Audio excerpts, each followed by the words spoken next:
Hello students, let's start the second part of motion from chapter 2. In my earlier video of motion where I explained you about the types of motion with examples. Now let's have a look in few more topics related to motion. That is from distance and displacement. As we know that a body is in motion in its position changes with time. The change in the position of the body can be described by its displacement. Let's have a look. Suppose a person travels from left corner tree to right corner tree approximately 4 meters, and he travels towards the house covering approximately 3 meters, and then the change in the position of the person, that is from left corner tree to the house which is in the picture, is shown by 5 meters. Thus we can say that the distance from left corner tree to the house in his displacement from his initial position. That is, displacement of a body is defined as the shortest possible distance covered by it between its initial and final position. However, the actual distance traveled by the person is the sum of the lengths of both the distance, like 3 meters and 4 meters. But the distance traveled by a moving body is the actual length covered by it. So, displacement is always the straight line path between the initial and final position of a body we are getting. While starting the displacement, it is essential to state the direction of the motion also. Since both distance and displacement are expressed as lengths, so that we can say SI unit for both the quantities is meter, and it is denoted by M. Scalar and vector quantities. A physical quantity that can be described only by its magnitude or numerical value, in other words, you can say it is called a scalar quantity. Distance is an example of a scalar quantity because only the magnitude is required to describe it. Suppose time, temperature, mass, speed, density, area, these all are the scalar quantities. Again, a physical quantity that needs both magnitude and direction to be described is called a vector quantity. That is, displacement is an example of a vector quantity because of describe displacement you have to specify both the magnitude and the direction as well as the direction also. In some other examples, you can say that like velocity, acceleration, force, weight, all are the vector quantities. Let us know about the speed and velocity. What about speed? We have learned earlier already in the previous chapter that speed is measured of how fast or of an object moves. If a car moves more distance than a bicycle or in the same time interval, then the car is faster than the bicycle, we can say, or has more. The distance traveled by an object in unit time is called the speed of the object. That is speed if denoted by V, which is equal to distance, that is S, divided by time T. And the SI unit of speed is meter per second. A larger unit of speed can be expressed in kilometer per hour. Uniform speed. If an object covers equal distances in equal intervals of time, it is said to have a uniform speed. If a car, for example, if a car moves 2.5 meters every second, it is said to have a uniform distance of speed of 2.5 meters per second. In case of non-uniform speed, if an object covers unequal distances in equal intervals of time, it is said to have a non-uniform speed. For example, in case of a body has a non-uniform speed, we calculate its average speed. Now we are going to discuss about little bit regarding the speed. The ratio of the total distance traveled to the total time taken is called the average speed. It is calculated by using the formula which is shown in the picture, that is average speed SF equal to total distance traveled divided by total time taken. Now, what is velocity? See, the distance traveled by an object in unit time and in given direction is called its velocity.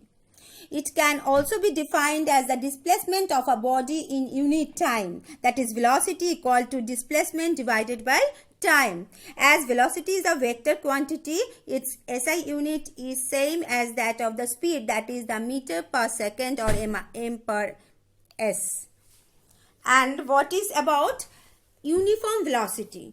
If an object covers equal distances in equal intervals of time in a given direction, it is said to have a uniform velocity. For example, an object moves a distance of 1 meter every second in the same direction. It is said to have a uniform velocity of 1 meter per second. In case of non-uniform velocity, for the non-uniform velocity, we have to follow certain steps. Like, if an object is said to have a non-uniform or variable velocity if it covers unequal distances in equal intervals of time in a given direction. Secondly, equal distances in equal intervals of time, but its direction keeps on changing. And thirdly, most important, unequal distances in equal intervals of time and also its direction keeps on changing. So, we can say certain features regarding the speed and velocity. Difference are there, like to determine speed, we have to need only to know the total distance covered in a given time and do not need to know the direction. In case of velocity, we need to calculate the velocity, we need to know about the direction also. In case of speed, it is no need to take the direction, that means it is a scalar quantity, and in case of velocity, it is a vector quantity. Speed is always positive, it can be positive or negative in case of velocity also. The difference between speed. Mass. The mass of a body is defined as the amount of matter contained in it. The mass of a body is a constant quantity. It does not change with change of place or direction or application of a force. The SI unit of mass is kilogram. Two commonly used submultiples of kilogram and gram and milligram. Measurement of mass. How to measure the mass? Let us know that. The mass of a body can be measured by comparing it with a standard known mass. The simplest instrument used for this purpose is a beam balance. A modified version of the beam balance is called the physical balance. It is also used for measurement of mass. It is mainly used for scientific purposes and by jewelers for those measurements where high accuracy is needed. Nowadays, electronic weighting machines are also used for measurement of mass. Now, weight. What is weight? Weight is a measure of how heavy something is. That is, as we know, all the objects fall downwards when left free or unsupported. That means the weight of an object is the force with which it is attracted by the earth towards its center. As the force of gravity changes from the place to place, the weight of a body also changes from place to place. Units of weight. Since weight is a type of force and the unit of force is Newton, so that we can say that SI unit of weight is also Newton, which is expressed by capital N. Weight is also expressed in kilogram force kgf and gram force gf. 1 kilogram force is defined as the force with which the earth attracts a body of mass 1 kg towards its center. Similarly, 1 gram force is defined as the force with which the earth attracts a body of mass 1 gram towards its center. So, 1 kgf equal to, we can say, 19.8 Newton or approximately 10 Newton. Measurement of weight. Next, see, the device which is used to measure the weight is called spring balance. As the name suggests, it is consisting with spring whose upper end fixed with a point and lower end is attached to a hook used to hang the object whose weight is to be measured. A spring balance works on the principle that when an object is suspended from the lower end of a spring, the springs get stretched. Greater the load, more the stretching. So, students, almost all the types of motions and all the topic related to the motion almost covered now. Now I am going to discuss you about some numericals which can help you to solve numericals from the exercise related to the motion. See, question number F2, which is already in the exercise. Question number F2, that is, an object moves from A to D along the rectangular path as shown in the given figure. That is, you have to find out the distance covered by the object and the displacement of the object. In case of this sum, we have to find out two answers. One is displacement, another one is distance. See, the total distance travelled by the object, that is from A to B, from B to C and from C to D.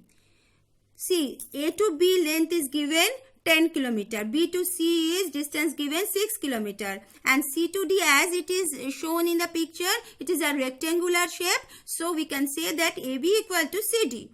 For that reason, CD also covers 10 km. So, the object travel from initial position, that is from A, to the last position, that is from D. We have to calculate the distance along with AB plus BC plus CD, that is 10 plus 6 plus 10, 26 km.